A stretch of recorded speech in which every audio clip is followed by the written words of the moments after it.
এবার আসেন, এই যে সূরাতুল ইউসুফ, এটা নাজিল করলেন কেন, কোন প্রেক্ষিতে আল্লাহ তাআলা এই সূরাকে নাজিল করছেন?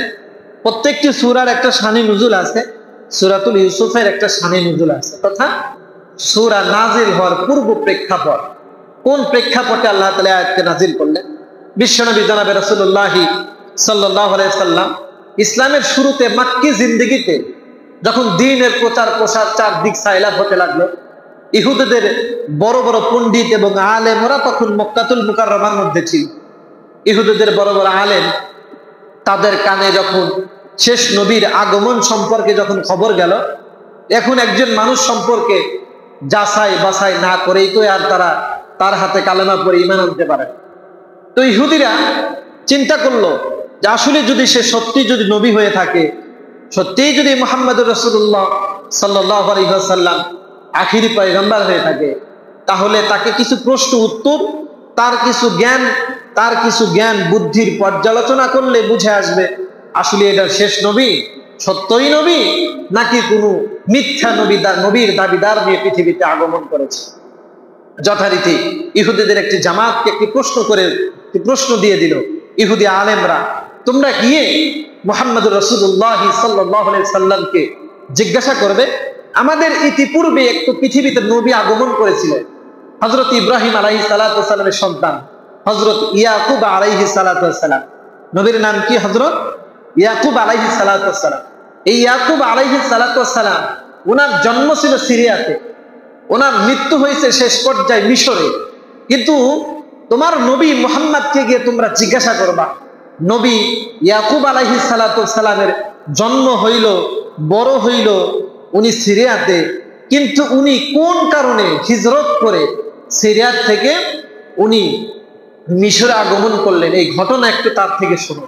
রাসূলুল্লাহ সাল্লাল্লাহু আলাইহি সাল্লাম উনি জ্ঞানী ছিলেন, কিন্তু পূর্বপর ইতিহাস সম্পর্কে ওহির মাধ্যমে যদি রসুলকে অবহিত করা হয় তো রসুল পারে, কারণ নবী এবং রসুলের ক্ষমতা আল্লাহ প্রদত্ত ওহির মাধ্যমে হয়ে থাকে। ওহি আসলে নবী রসুল বলতে পারে, ওহি না আসলে নবী রসুল বলতে পারে না। রসুলকে যখন এই ব্যাপারে যখন জিজ্ঞাসা করলো, এই মুহূর্তে সাহাবীরা বেশ কিছুদিন হলো রসুলকে শুধু প্রশ্ন করে, ইয়া রাসূলুল্লাহ, কোরআন শরীফের এত এত আয়াত নাযিল হইতেছে, আমাদের যুগে আমরা যখন ছোট ছিলাম তো দেখতাম দাদি নানিদের কাছে বসলে যে গল্প গুজব, মিথ্যা কিছু কাহিনী বানোয়াট সুন্দর করে গল্পর আঙ্গিকে বললে অনেক মজা লাগে। ওই সময় এমন অভ্যাস ছিল, দাদি নানি বা বাবা মাদের মুখ থেকে গল্প না শুনলে বাচ্চাদের ঘুমই আসে না। আর এখনকার জামানা যত উন্নত হয়েছে, ওই রুচি পরিবর্তন করে এমন হয়েছে যে বাচ্চাদের হাতে মোবাইল না দিলে বাচ্চাদের ঘুমই আসে না। সময়ের সাথে সাথে বাচ্চাদের রুচিরও পরিবর্তন। তো যাই হোক, এখন ওই সময় গল্প, কিচ্ছা কাহিনী, ফুতি, গান, এগুলোর খুব চর্চা ছিল। সাহাবীরা বলে, রাসূলুল্লাহ, অনেকদিন হলো কোরআন নাজিল হইতেছে, তো কোরআনের মধ্যে যে ঘটনা টটনা কত কিছু আছে অন্য কিতাবে, এই কিতাবের মধ্যে তো কোনো ঘটনা নাই। আল্লাহকে বলে আমাদেরকে একটু উত্তম কোনো ঘটনা শোনানো যায় না? আল্লাহ তাআলা এই সাহাবীদের চাহিদা এবং ইহুদিদের প্রশ্নের উত্তর দিতে গিয়া আল্লাহ তাআলা কোরআন হাকিমের সূরা ইউসুফ নাজিল করলেন।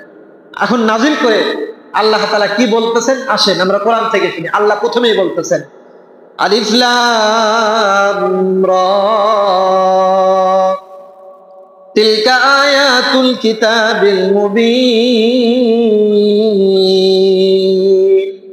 আলিফ লাম রা, আল্লাহ তাআলা এই সূরা শুরুতে হুরুফে মুকাত্তাআত, আয়াতে মুতাশাবিহাত, বিচ্ছিন্ন হরফ দিয়েছেন। এমন একটি হরফ আল্লাহ তাআলা দিয়েছেন, আলিফ লাম রা দ্বারা কি বুঝাইছেন আল্লাহ মাবুদ নিজে জানে, এছাড়া পৃথিবীর কোনো মুফাসসির, কোনো আলেম নির্দিষ্ট করে তাফসীর করতে পারবে না। আল্লামা জালালউদ্দিন সুয়ুতী রাহমাতুল্লাহ তাফসীর করেছেন এভাবে, আল্লাহু আ'লামু বিমুরাদিহি বিযালিক। আলিফ লাম রা দ্বারা কি বুঝাইছেন আল্লাহ তাআলাই ভালো জানেন। যেহেতু আলিফ লাম রা, সিন, কফ, আলিফ লাম মিম, ইয়াসিন, এগুলোর তাফসীর আল্লাহ তার বন্ধুকে জানাই নাই, বন্ধু সাহাবীদেরকে জানাই নাই, সাহাবীরা তাবি আমাদেরকে জানাই নাই। তাহলে এখান থেকে একটা জিনিস আপনারা বুঝে রাখেন, যেই জিনিস জরুরি, যেই জিনিস জানা দরকার, ওই জিনিসটা যদি প্রয়োজনীয় জিনিস হইতো আল্লাহর নবীকে অবশ্যই শিখাই দিতেন। যেহেতু আল্লাহ নবীকে শিখাই নাই, তাহলে বোঝা গেল এইখান থেকে আমাদের আসলে বড় ধরনের কোনো কিছু চাওয়া পাওয়া জানার কোনো কিছু নাই। আল্লাহ নবী জানাই নাই, আমরাও এখানে এই অবস্থাতেই রেখে দিব, এটা নিয়ে আমাদের তাফসীর করার কোনো দরকার নেই। কিন্তু আল্লাহ তাআলা এরপর কি বলতেছেন, তিলকা আয়াতুল কিতাবিল মুবিন। আল্লাহ বলেন তিলকা আয়াতুল কিতাবিল মুবিন, এই যে কিতাবের যে আয়াতগুলো নাজিল করছি এগুলো আমার পক্ষ থেকে সুস্পষ্ট আয়াত, সুস্পষ্ট নিদর্শন। এগুলো যে সুস্পষ্ট নির্দিষ্ট এবং আল্লাহর পক্ষ থেকে যে বিধান, এটার মধ্যে কোনো সন্দেহ আছে? ধরে বলেন আছে? সন্দেহ থাকলে তার ঈমান থাকবে? আল্লাহ এই কথাটাই বুঝাইছে। এখন আল্লাহ তাআলা কি বলতেছেন, ইন্না আনজালনাহু কুরআনান আরাবিয়্যান লাআল্লাকুম তা'কিলুন। আল্লাহ বলেন ইন্না আনজালনাহু কুরআনান আরাবিয়্যান লাআল্লাকুম তা'কিলুন। হে আমার বন্ধু, হে আমার আহমাদ, আপনাদের উপর আমি কোরআনকে নাজিল করেছি আরবি ভাষায়। কি ভাষায়? আরবি ভাষায়। লাআল্লাকুম তা'কিলুন, যেন আপনারা এই কোরআনকে সহজে যেন বুঝতে সক্ষম হন, কোরআনকে সহজে বুঝতে সক্ষম হন। আল্লাহ তাআলা কোরআনকে আরবি ভাষায় নাজিল করেছেন। কি ভাষায় নাজিল করেছেন? আরবি ভাষা। একটা জিনিস এখানে মনে রাখবেন, কোরআন যেরকম পৃথিবীর সবচাইতে দামি গ্রন্থ, কোরআন যেরকম করে পৃথিবীর সম্মানী গ্রন্থ, কোরআনকে নাজিল করা হয়েছে যে রাসূলের উপর, সেও পৃথিবীর শ্রেষ্ঠ রাসূল। কোরআন যে পাতা এবং কাগজের মধ্যে ছাপানো হয়েছে, লেখা হয়েছে, ওই কাগজটাও পৃথিবীর সবচাইতে দামি কাগজ। কোরআনকে যারা বুকে ধারণ করেছে, কোরআনকে যারা বুকে লালন করেছে, তারাও পৃথিবীর সর্বশ্রেষ্ঠ মানুষ। কোরআন যে গর্থ এবং কোরআন যে গুহা এবং যে পাহাড়ের উপর নাজিল করেছেন, নিঃশর্তে ওই গর্থ এবং পাহাড়টাও পৃথিবীর দামি পাহাড়। যেই দিনে নাজিল করেছে সেই দিনটাও পৃথিবীর সর্বশ্রেষ্ঠ দিন এবং সবচাইতে দামি দিন, এটার মধ্যেও কোনো সন্দেহ নাই। এখন একটা জিনিস বোঝেন যে আরবিতে কোরআন নাজিল করার কারণে আরবির দাম, আরবির মান, আরবির শাম আল্লাহ তাআলা লক্ষ কোটি গুণে বাড়িয়ে দিয়েছেন। এই জন্য একজন মুসলমানের ঈমানী কর্তব্য, একজন মুসলমানের দায়িত্ব হলো আরবিকে মহব্বত করা, আরব ওয়ালাদের মহব্বত করা, আরবি নিজেও শেখা, সন্তানদের শেখার ব্যবস্থা করা। আল্লাহ তাআলা আমাদের তৌফিক দান করে, বলে না আমিন। আল্লাহ তাআলা কি বলতেছেন এরপরে? আল্লাহ বলতেছেন, এবার মূল কথায় আসছে, নাহনু নাকুসু আলাইকা আহসানাল কাসাসি বিমা আওহাইনা ইলাইক হাযাল কুরআন ওয়া ইন কুনতা মিন ক্বাবলিহি লামিনাল গাফিলিন। আল্লাহ বলেন নাহনু নাকুসু আলাইকা আহসানাল কাসাস, হে বন্ধু এবং তার সাহাবীরা শোনো, তোমাদেরকে আমি এমন একটা ঘটনা বর্ণনা করতে যাচ্ছি, আহসানাল কাসাস, যে ঘটনাটা অতি উত্তম, অনেক ভালো একটা ঘটনা আমি তোমাদেরকে শোনাইতে চাচ্ছি। সুবহানাল্লাহ বলেন।